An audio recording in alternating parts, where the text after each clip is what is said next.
बड़े मेहरबान हुए सामने खुदा देखकर। ये फिजा बदली या वक्त ने करवट ली, ऐसा क्या हुआ कि मेरा ख्याल आ गया। नमस्कार, द पॉलीवर्स, एक आवाज जो कानों को चुभती है। शुद्धता, प्योरिटी या खालिस का मिलना आज के समय में सबसे बड़ी चुनौती है। लेकिन राजनीति में शुद्धता का कोई आइकॉन है तो वो है राहुल गांधी, जो शुद्ध राजनीतिज्ञ हैं, हॉलमार्क सर्टिफाइड हैं, फूड सेफ्टी स्टैंडर्ड्स पर पूर्णता उतारू हैं और जातिवाद के आइकॉन हैं। गत दिनों दिवंगत आईपीएस अधिकारी जिन्होंने आत्महत्या कर ली, श्री वाई.एस. पूर्ण के घर हरियाणा स्थित अफसोस करने पहुंचे। एक जिम्मेदार नेता को ऐसा करना भी चाहिए। लोकतंत्र में दबाव और अपराध के विरोध में खड़े होना चाहिए। इसके लिए राहुल गांधी साधुवाद के पात्र हैं, लेकिन वह शुद्ध जातिवाद की राजनीति करेंगे, ऐसी अपेक्षा नहीं थी।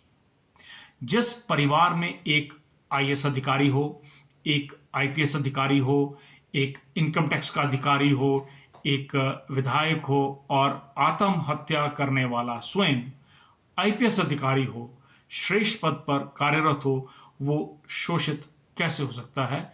यह एक नई बहस प्रारंभ हो गई है। राहुल गांधी ने अपने बयान में कहा है कि no matters how successful, if you are Dalit you can be crushed. यह बयान कितना राजनीति से प्रभावित है और समाज को क्या संदेश देता है? क्या दलित की परिभाषा जो अब तक बताई गई और समझाई गई वो भी विचारणीय हो गई है?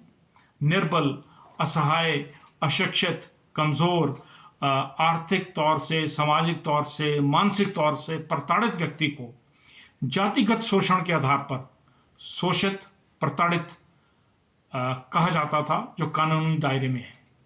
दलित शोषित कहा जाता है, पर राहुल गांधी ने एक नई परिभाषा तय कर दी है। अपने आप में एक बड़ा प्रश्न बन गया है। अंतिम पंक्ति में खड़ा शोषित और दलित व्यक्ति फिर आखिर कौन है?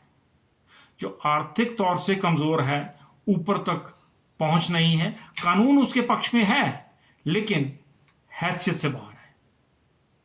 राहुल गांधी की इस सियासत के पीछे की राजनीति की समझने की कोशिश क्यों नहीं हो रही? राहुल गांधी अपना दुख प्रकट करते होने के बाद हिमाचल प्रदेश आ गए। उनके परिवार के अन्य सदस्य भी यहीं पर थे। भाजपा के नेताओं ने उन्हें आड़े हाथों लिया और हिमाचल के 6 बार के मुख्यमंत्री स्वर्गीय वीरभद्र सिंह जी की प्रतिमा अनावरण कार्यक्रम से दूर रहने पर टिप्पणियां प्रारंभ कर दी, सवाल पूछने शुरू कर दिए। वैचारिक कंगाली से गुजर रही सियासत का प्रमाण पत्र है ये।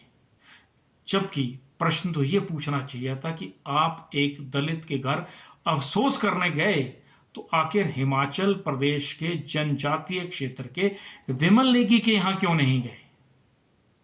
विमल नेगी ने भी एक दबाव में आत्महत्या की है और वो एक जनजातीय क्षेत्र से आते थे। उनका परिवार भी आहत है और इंसाफ मांग रहा है। और आत्महत्या भी एक अपराध है। मामला न्यायालय और जांच एजेंसियों के मध्य है, लेकिन किसी के घर जाकर अफसोस करने पर कोई प्रतिबंध नहीं है। कांग्रेस की शुद्ध राजनीति के विशुद्ध पात्र राहुल गांधी की राजनीति के कारण भी स्पष्ट हैं। बिहार चुनाव है, वहां शेड्यूल कास्ट वोट की आबादी 19.65% है और एसटी यानी कि जनजातीय आबादी मात्र 1.68% है। सवाल राहुल गांधी का नहीं है, सवाल उन नेताओं पर भी खड़े होते हैं जिनके पास पद हैं, उनके बड़े नाम हैं, विश्व स्तरीय संगठन है, लेकिन सियासत समझने की क्षमता पर प्रश्न चिन्ह है।